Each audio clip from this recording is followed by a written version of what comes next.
Subscribe to our YouTube channel, Joy Learning TV.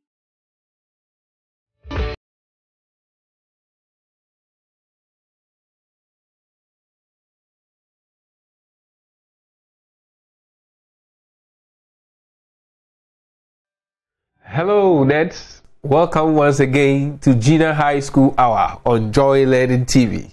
I'm Isaac Ohene Amankwa, your facilitator for ICT. Well, today we are going to talk about internet etiquettes. Internet etiquettes. And I know you have already heard about the internet. We have already discussed what the internet is on our previous lessons.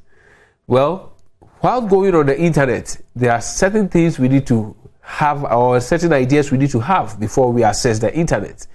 And we should know how to behave on the internet. Well, let's go and see what the objectives are for this lesson. Our objectives for this lesson include you should be able to apply the rules and regulations in using the internet.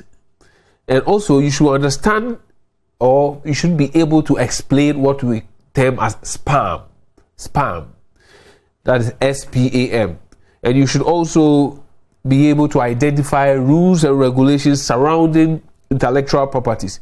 Well, if you watched our last 2 week show, you realize that we discussed something on copyright. Well, we will chip in a little here, and we'll see the way forward. Then we will also look at how to develop rules and regulations when it comes to the usage of our computer laboratories. Now, let's join the ride. So, we said we're going to talk about internet etiquettes. We're going to separate these two words and see how to come up with a definition from these separate words. We know what the internet is, and we know what etiquette is. So, without any hesitation, I want you to just take a paper and a pen and write something down for me. Just take a pen and a paper and write something down. Just looking at what the internet is and what etiquette is. Just write something down for me.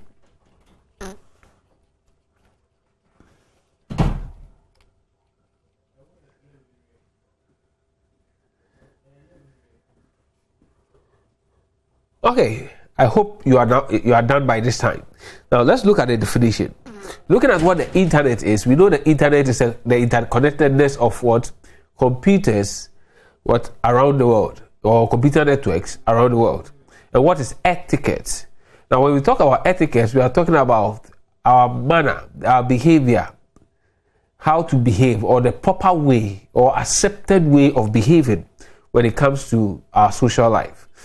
Now, since the internet has become part of our social life, then therefore we have to have rules or regulations surrounding the usage of the internet. Now let's look at our definition. It says it is described as the widely accepted rules permitted when using the internet. The widely accepted rules permitted when using the internet. It can also be called netiquette. That means network etiquette. So netiquette, where the net is coming from, what's the internet. So netiquette.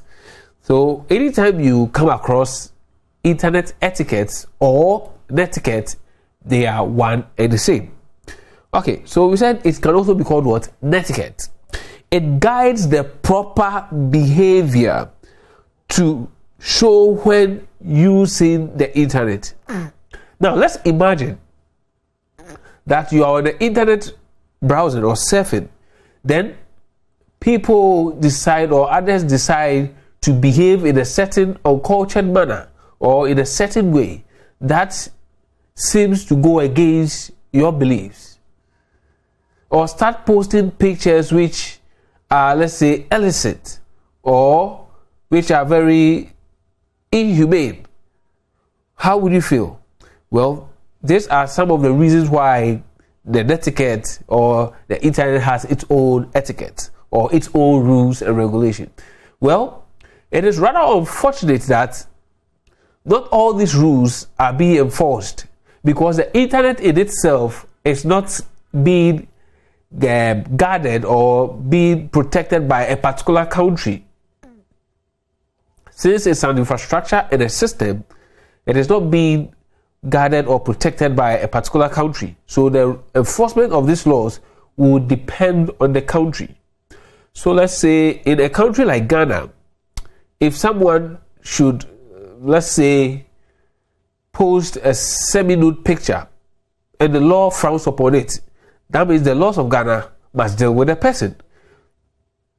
Only and only if the person resides in the country. Where the person does not reside in the country, then our country's jurisdiction does not get to that place. Okay, so let's look at some of the rules when it comes to the usage of the internet. Now, the first one says intrusion of people's privacy. Intrusion of people's privacy. Let's imagine you are having your private, or you are conversing with someone, or even your private mail. Let's say our email addresses. Then suddenly you find someone also having access to your email address. That is intrusion of privacy. The person has had opportunity to go through your mails. Well, not every email is for the public. It's email, it's personal. So it should be between you and the person you are communicating with. We can also talk about do not shout. Yeah, someone will ask, do not shout. Why? How can I shout for someone to hear on the internet? Well, shout simply means writing everything or typing everything in capital letters or block letters. Immediately you write everything or type everything in uppercase or capital letters or block letters, it is termed as shouting. So the next time you're on the internet, don't shout. It is not nice. Okay, we can also talk about avoiding of what? Spam. Avoiding of spam. There's a little write-up under it, but we will deal with spam later in the lesson. But for those who don't know the meaning of spam, it is simply unsolicited or unwanted messages which we receive sometimes in our emails, sometimes through phone calls, and even sometimes text messages. They are very, very, very uncomfortable. If you have had the opportunity or if you have received any of such kind of messages, they are very, very, very, very unpalatable to be dealt with. Okay, now we also have keep personal information professional and limited. It is your personal information, not public information. Whatever you put out there, remember, it can turn back to harm you or hurt you. It is personal. Whatever information you are putting on the internet, please be mindful. Let it be limited. I quite remember some 5-6 years back, when social media became the thing, Facebook became the thing. Let's go back to somewhere, I said 6 years, so let's go back to, let's say, 8 years, 9 years. Because Facebook became a thing a long time ago.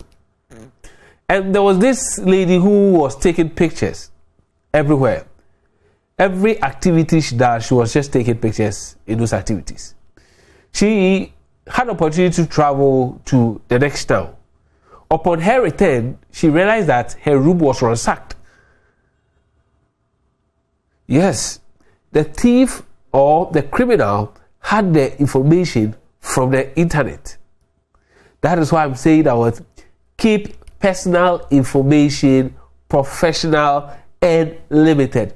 Don't put just everything and anything on the internet. It can turn around to harm you or hurt you. Keep your privacy setting on. keep your privacy setting on. This deals with your computers or your laptops or whatever device you are using. It is a good thing for us that Androids and Apple phones have already or pre-installed security protocols that prevent some of these things. Yeah, when we get to them, we'll talk about it. Also, practice safe browsing. Practice safe browsing. So these are some of the rules and regulations when it comes to what the usage of internet. We can also talk about be careful of what you download. Be careful of what you download. I remember when we were dealing with copyright law, I mentioned that sometimes there are softwares that have malicious intent or malicious codes embedded in them. And as you download and install them, they tend to either siphon your information for the creator or the one who wrote those codes, or even steal your credit card information. Be careful who you meet online. People have met others online since it's a social network and have ended in a bad company, or some have even lost their lives. So you have to be very, very careful. Those you meet online, be very, very careful.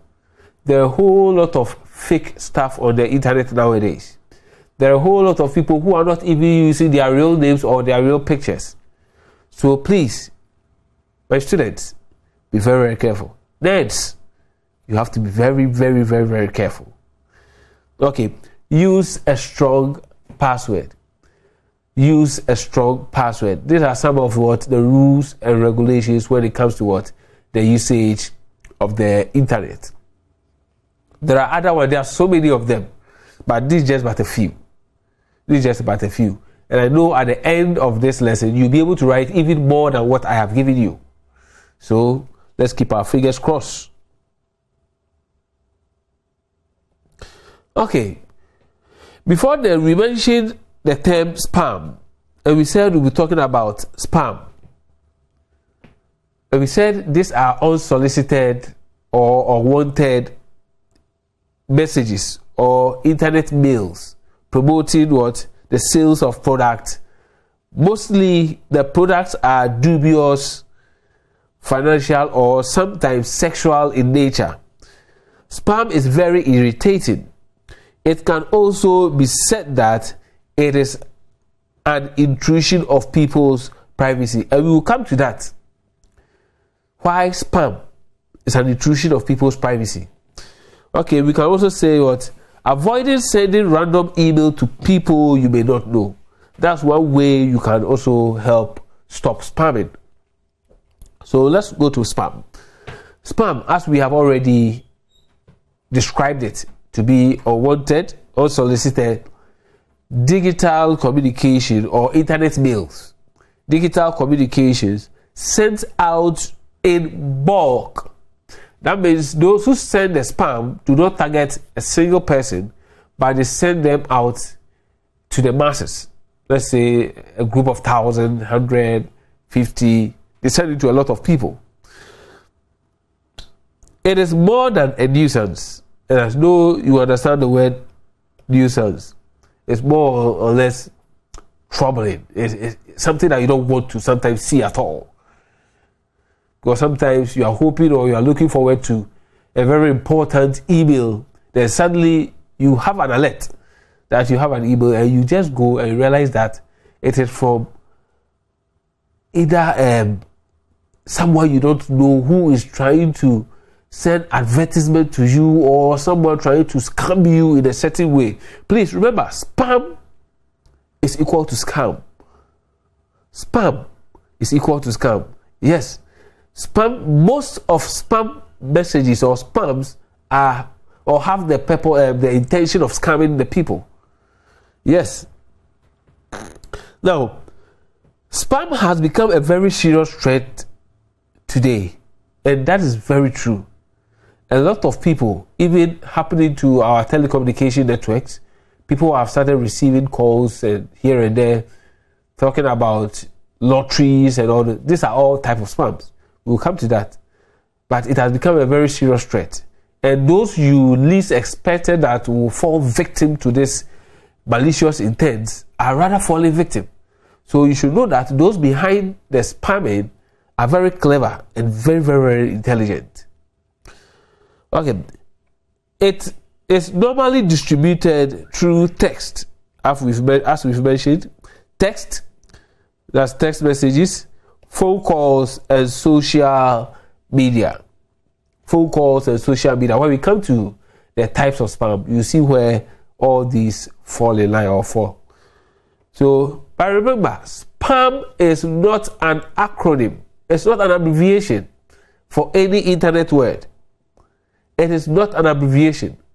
Spam is what? An unsolicited. Some people have tried their best to come up with different acronyms for spam. But there is no specific acronym for spam. I read something somewhere which myself, upon looking at the information I had, I realized it didn't sound well. So just don't get any information about spam being an acronym. It's not an acronym. Let's go to the types of spam. Now, when we come to spam, or the types of spam, the most common one, let's say back in the 90s, 2000s, late 90s to early 2000s, that arose was what we call the phishing emails. The phishing emails, of which myself, I fell victim. But glory be to God, I was not able to pay any money because I didn't have it. I was quite young by then. I was not working, so I didn't have it. Let's look at what phishing is. Phishing email is. This is a type of spam cyber criminals sent to many people. So the term here is what? Cyber criminals. So when we say cyber criminals, we are talking about criminals who are using the internet or the internet as a medium for their crime. That's cyber criminals. So these are messages. These are spam messages cyber criminals send to many people, hoping to trick the people. Now, they trick their victims into giving up sensitive information like website logins. That's you are on a particular website, you have registered on a particular website, and suddenly you see an email from that website trying to tell you to confirm certain things. And at the end, you realize that the information you have given out your personal information or your login, your website login, then they will have access to that page. We also, website login or credit card information. So these are very, very important details. And sometimes I would say you should be very, very careful when you are putting certain information online, especially your credit card details or anything to deal with your financial. Someone can just take all your money. It's happening. And people are crying and some are even committing suicide, which is very, very bad. So we should be very, very careful the kind of information we put online. Experts have described this as the most simple form of spam. Listen to what the expert said. This is the most simple form of spam, but the most dangerous one. You might think this one will not grab the attention of anyone. Now, I'll give you an example. What happened to me? I'll use myself as an example. And you realize that we are now in a generation where everyone and every single person is looking for money. And the method they use is very, very, very cunning.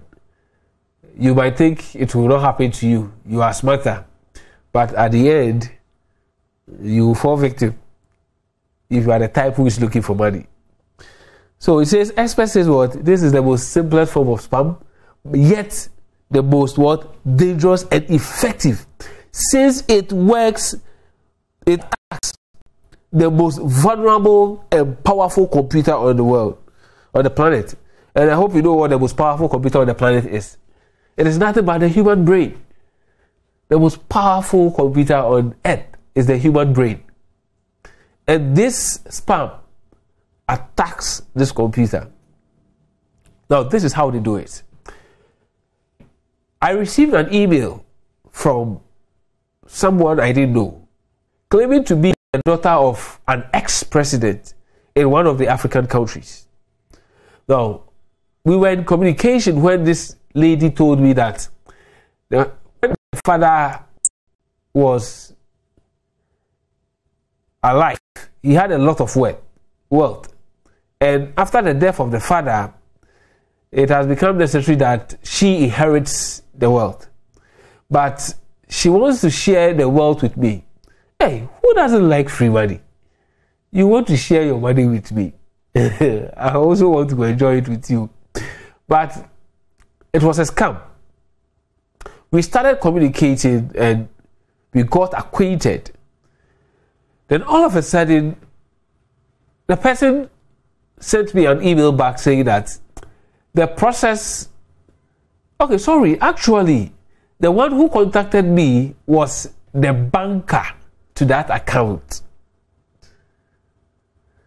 The banker to the account was the one who contacted me. And he said he wanted to transfer. It's a free money, so he wanted to share it with me.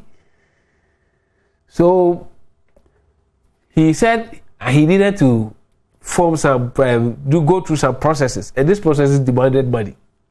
That I should send about, I think around that time it was around $150, somewhere in 2003, $150. Well, I didn't have that much. Probably if I had that much, and the money in question here is not in thousands, this was in millions. We're talking about 140 million thereabout US dollars. And I was happy.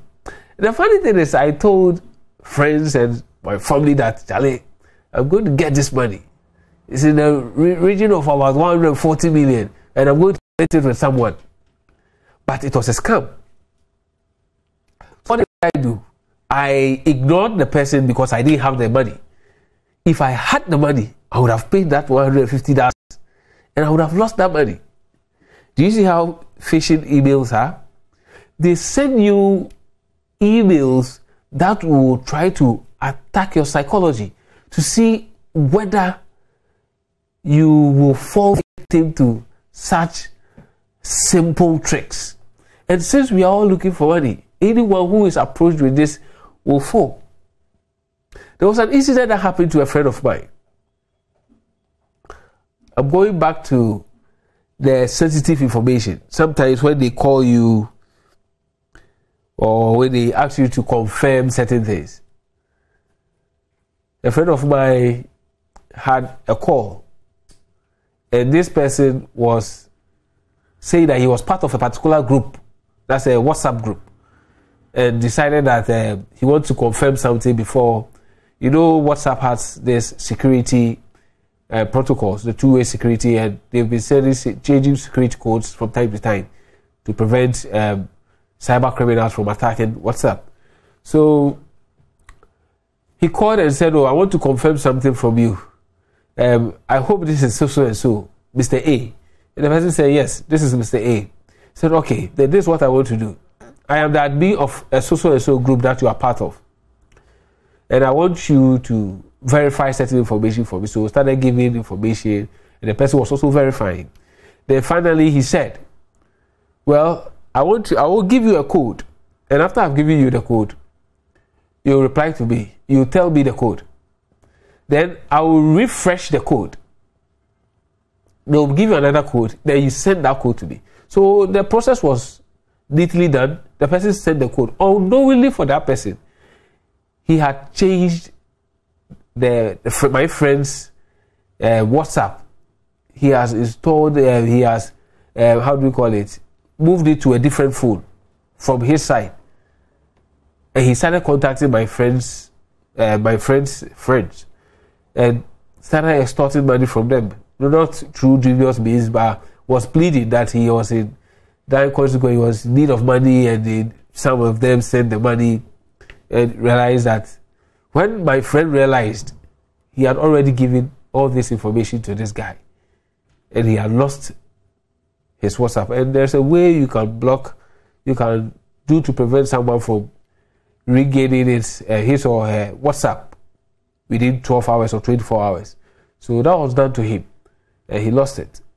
So he only regained it, I think, 2 days later. Yeah. So we should be very, very careful of the kind of information we put out there. Okay. So we've already spoken about phishing email. Now let's look at email spoofing. Email spoofing.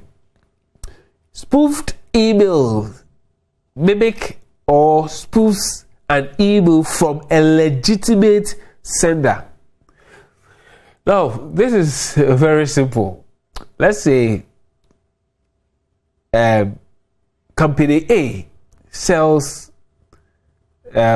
electronic gadgets. Then you bought from company A. Then one of the days you were there when company A sent you a message to update your billing information, seeking certain information from you. Now, sometimes what they do is, let's say if the company is by.com,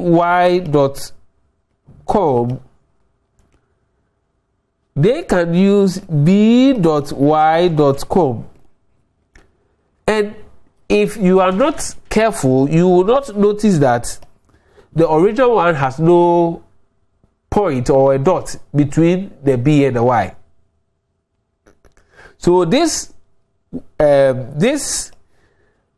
probably, let's say, company will send you a message for you to update your information. So it says what?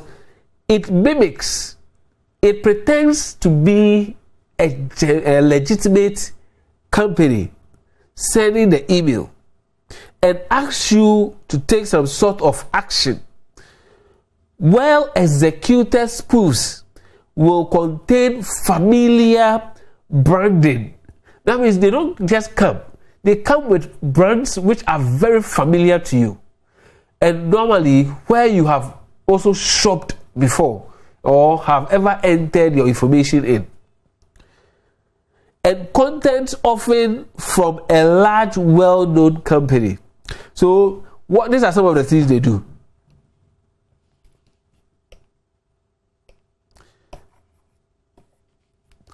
They include requests for payment. You'll be there and you receive a message that company so says you are supposed to pay an amount of, let's say, 100 CDs for goods bought, blah blah blah blah, and the goods are ready, or they are ready to be shipped. And probably you might have ordered from a company by that name, but a different company who is bearing a similar name or the same name, using the other company's logo. If you are not clever, you are not fast, sometimes the best thing is to call the customer care, the correct one. If not, you'll be duped. Someone will scam you of your hard-earned money. Sometimes they will also ask you to reset your password. And in doing that, they also have access to that password and can also take or siphon information. Verification of product. Sometimes they also ask you to verify certain products you have also bought. Sometimes, as I said, this is an email spoofing, but there are times you'll be called. So we have tech support scam or technical support. Maybe you have bought an electronic gadget and someone will call you from the company, not the actual company, the one who is mimicking the actual company, that's the fake company, will call you to help you maybe do certain activities, and at the end, the intent is to what? Siphon money from you. Okay, we also have updating billing information. Updating billing information. So they will ask you to update your billing information. When we talk about billing information, this is the information you put to, let's say, an e-commerce store. An e-commerce store, that's an electronic commerce store, that's an online shop. To put your bills, that's the money you are owing or whatever you are buying. The address which you use in buying. And sometimes this billing information contains your credit card or your mobile money, as most of us widely use your mobile money information. Okay, we also have another one called the current event scams. The current event scams. Current event scams come in this way. Hot topics. Let's say you open through certain, most often our phones, and you realize that Mr. So and so has gone to do this, and you try to look at what is going to happen, and you open and you realize that it is a wrong information. Let me use an example. There was a time I opened my phone. You know, some of these browsers have this news portals, and I saw Mr. John Mahama has done this. Now, my mind didn't come to the Mr. because I know our former president will be called what? Ex-President John Mahama. So what I opened to read the information only to see that Mr. John Mahama, who lives in a particular village and is a farmer, that is a type of what? Current event scams. They just give you hot topics in the news that can be used in spam messages to get your attention. So some of these websites, what they do is they are looking for views or people to open their portals so that they can use that for marketing strategies.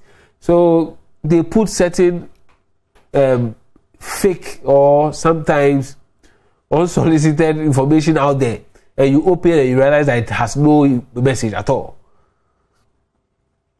In 2020, when the world was facing the COVID-19 pandemic and there was an increase in work from home, I know most of you also heard it. Some of you heard that companies decided that, well, our workers should not come to work but should work from the home. Whatever they do at work, they should do it from the home. And I say it was quite successful. Some companies put it online, and a lot of people fell victim to criminals or cyber criminals who decided to also take the opportunity to scam people.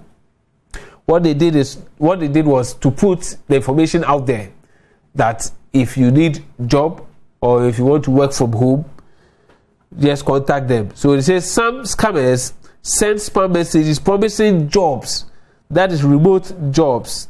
And these remote jobs, they are talking about working from home, not jobs in the villages. Remote jobs, working from home. That paid in bitcoins. That paid in what? Bitcoin.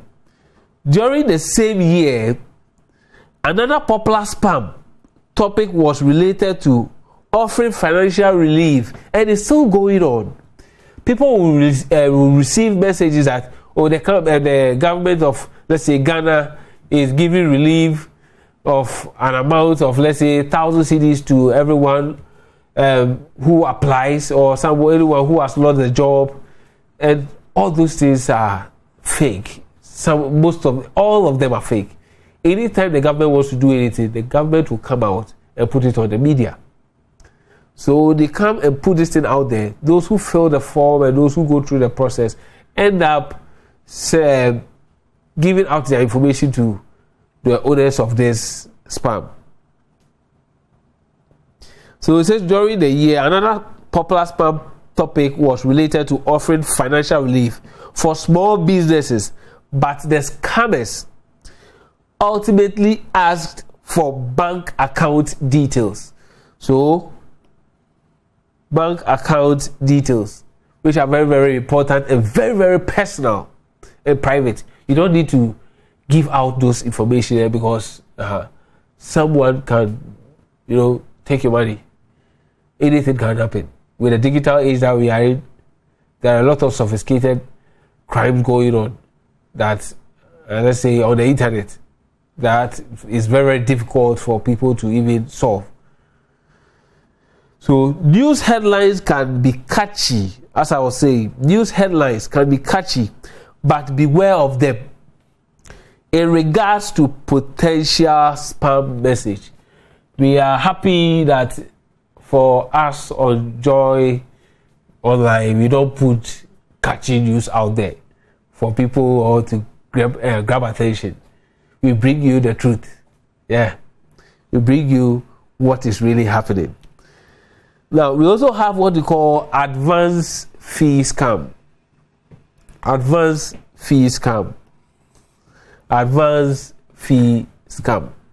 This type of spam is likely familiar to anyone who has been using the email since the 90s and 80s. Sometimes called Nigerian Prince emails. It is very similar to the story I narrated about myself. The Nigerian Prince email.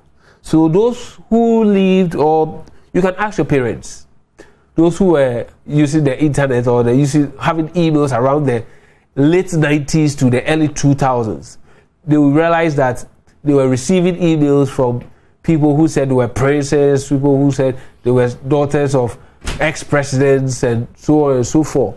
And these people had the Nigerian Prince email as that was the purported message sender for many years.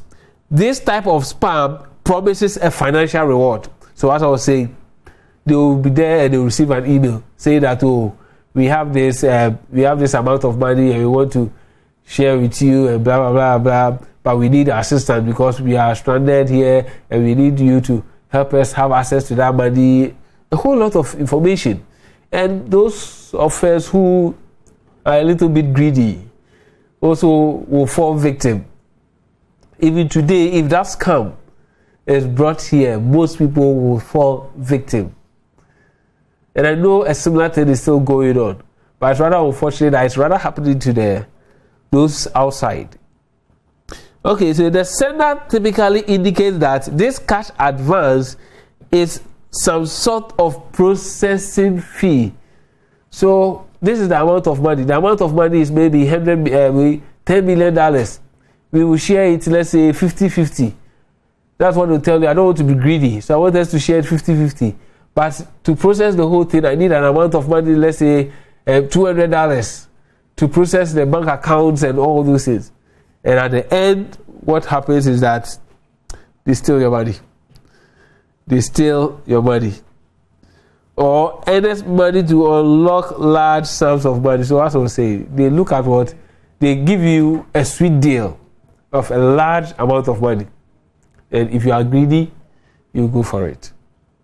Not only those who are greedy, but some people fall victim genuinely. The world that we are in currently, it seems everything is too hard and everyone is looking for money. Even some of you students. Sometimes I wonder why students will be looking for money at this age. You should focus on your education. That is the key to success. Your education is the key to success. When you get there, when you get to the bridge, you cross. Don't worry, don't be chasing after money. Chase after your books. Okay, we also have what we call the Malware Spam, which simply stands for Malware Spam. Malware Spam or malicious spam. Malware Spam is a spam message that delivers malware to your device. I hope you know what a malware is. A malware is a type of virus. When it comes to the classifications of viruses, we have the Trojan horses, we have the malwares, we have a lot of them. So malware is one of the classifications of viruses. It's part of the virus group. So unsuspecting readers who click on links who click on links. Remember the rules that I gave. I said be mindful of what you want download. Don't just click on any link. Some of these links have malicious codes or malware codes written in them, and immediately you click, they attack your computer or even your phone.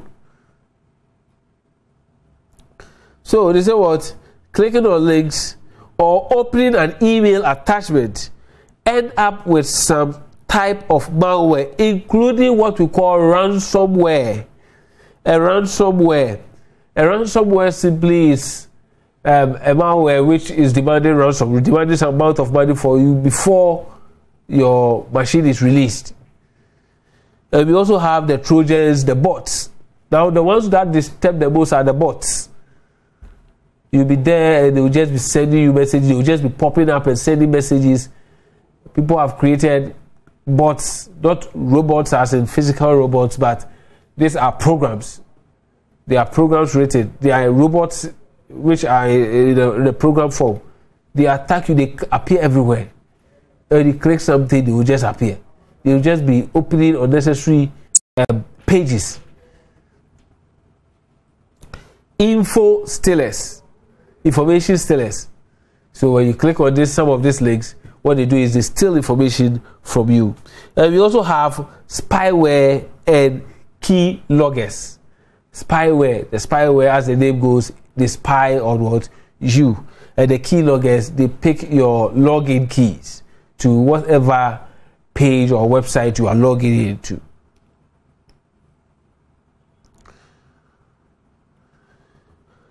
We have what we also call the spam calls and spam text messages.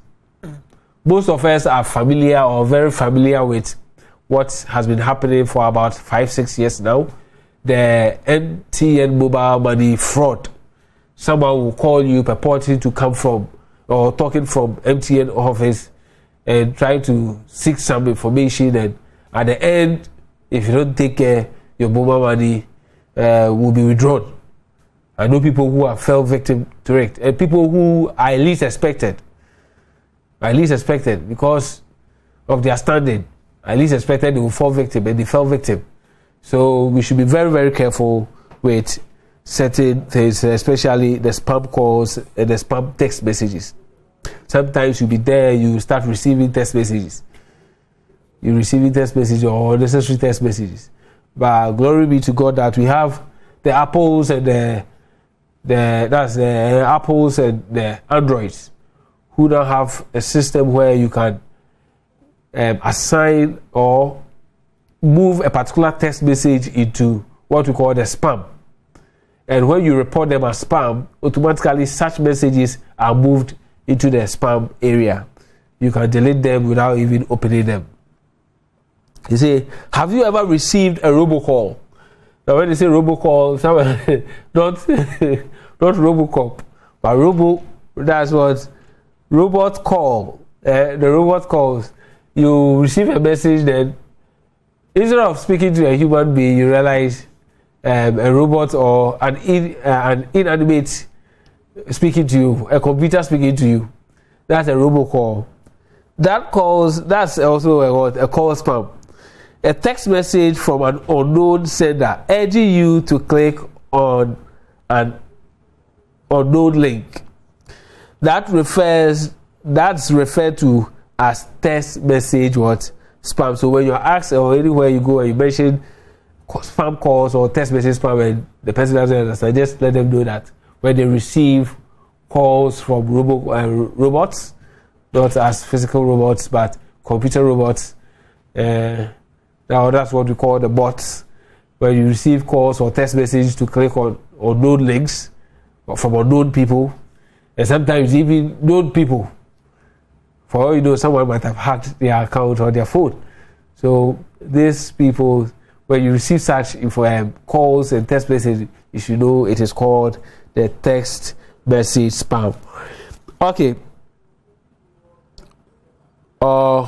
Smishing, which is a combination of what? SMS and phishing. Smishing SMS and phishing. So SMS and phishing. Now, blocking numbers is another way of combating mobile spam. As I was saying, Android has it. I think the iPhones have it. You can also block messages from unknown people who have malicious or who are sending you links or unknown links. You should block them. Now, there are ways we can stop or prevent spam. There are ways we can stop or prevent spam. And I have listed 5 here. I know we can have more.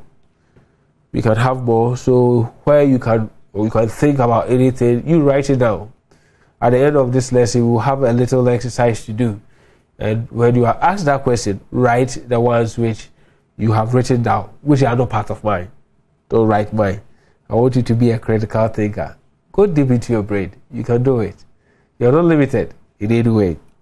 Now, never give out or post your email addresses online. Never give out or post your email addresses online. It is not done. Don't do it. Think before you click. You have to think before you click. Before you click on any link, think. Do not reply spam messages. Don't reply them. Download spam filters, spam filtering tools, or sometimes antiviruses have them embedded in them. So when you have antiviruses, they help you also prevent spam. Okay, avoid using personal or business email addresses in registering in any online contest or service. Let's say there's a service or a contest going on, then you register with your personal. It's better you create one for that contest so that you would have your personal information, your personal details going out there. Now, I said we did something on copyright. Now, whilst on the internet, if you have not viewed or if you were not around when we learned about copyright, you can go on my Joy Online and you will get the videos, listen to it extensively, and you understand why we have these rules when it comes to intellectual properties. So we have what intellectual property is. Right is the term used to refer to the rights that protect people who create literacy, artistic and scientific work. It's the same as copyright laws, so they are no different. Acknowledge the source. That is the most important thing. So from here, these are the rules, simple rules. If you go back to our copyright videos, you have a lot of them. We spoke about it. And I know if you listen to it, you have your solutions to all this. It says, acknowledge the source of the material you have downloaded and want to use or redistribute.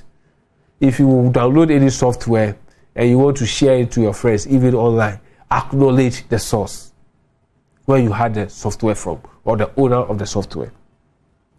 Copying and distributing of music, movies, pictures, softwares from the internet without the permission of or from the creator is a crime. So you should avoid those ones also.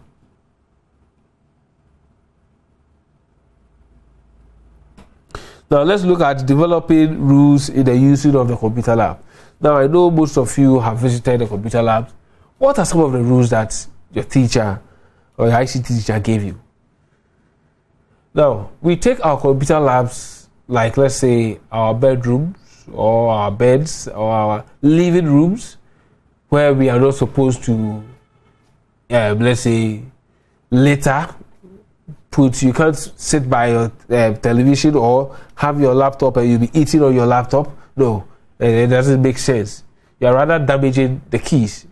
When dust enters the keys, they become sticky and difficult to use, and they cause a lot of problems. So it says what? Obtain permission from your teacher before using any device in the computer lab. You also must not install programs without the permission of your teacher. Sorry. Don't install any software without the permission of your teacher. Do not switch off the computer without prior permission. The reason is being that maybe your teacher is probably doing an update. Then you switch it off. It can just damage the computer. It can crash the system and lose all data. Do not bring food or water into the computer lab. Imagine water pouring on any of the plugs. What will happen? Definitely there will be an accident. There will be an accident or an electrical shock can happen. Only one person should operate a computer at a time. But it's rather unfortunate for us that sometimes we outnumber the number of computers in our labs, where we have to have people grouped together. But in this COVID times, please remember, we had the COVID season. We should be careful when we are grouping ourselves. We should put on our nose masks. Yes. So one person at a time. Two people cannot be using the same computer. There will be confusion. You should also not open the internet without the prior permission. We should ask permission before plugging any external device or storage device into the computer. Some of these external storage devices are filled with viruses and can damage the computers. Or even the computer might be even affected with viruses, and maybe the information on the device, the storage device, is very important. You plug it in, then that's the end. You immediately access your storage device, you are affected. Do not download music or videos and pictures without prior permission. You can't just go to the computer lab, because it's connected to the internet. You go and watch movies, download music. No, it's not done. Do not rely on emails from strangers that encourage illicit material.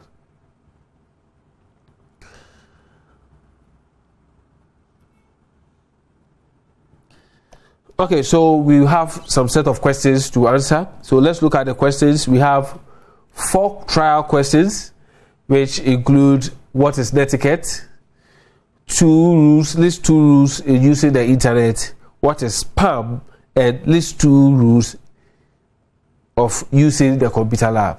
So I'm just giving you, let's say these questions are nothing. So let's take about 3 minutes to answer these questions.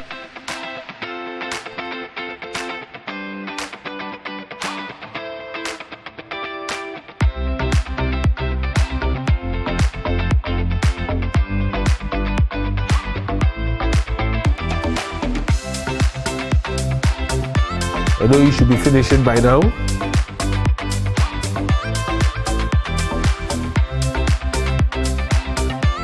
Okay, let's look at the first one.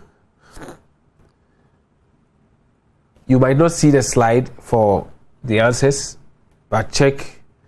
We will look at the slides from our previous slides. So we said, what is etiquette? And we said these are accepted behaviors. They are described as what? Widely accepted rules permitted in using the internet. Widely accepted rules permitted in using the internet. And they said what? 2 rules in using the internet. And we said one is what? We should not what? Shout, which is very simple. We should avoid spam. We should know what we are downloading and what we are clicking. And the information, our personal information, should be kept what? Professional and what? Limited. Then the next question is, what is spam? We said spam is what? Unsolicited information or messages, unwanted messages, which are sent out into the bulk into a lot of people with the intent of scamming them or taking information from them. We also said 2 rules in using the ICT lab. We said we should not bring water or food into the ICT lab. We should ask permission before we switch off the computer, or we should even ask permission before going on to the internet. Well, all too soon we have come to the end of today's lesson, and we spoke about applying the rules and regulations in using the internet, of which we can say that from our questions that we were asked, answers were given from there. And we also spoke about spamming, and we should be careful when we have or receive spam messages. They have malicious intent. They have evil intent. They want to dupe you. So be very, very careful when it comes to spams. Rules regarding the using of ICT labs. We have already mentioned them. Well, till we meet again next week, it's bye-bye. I'm Isaac Ohedemankwa, your facilitator for ICT. Thank you.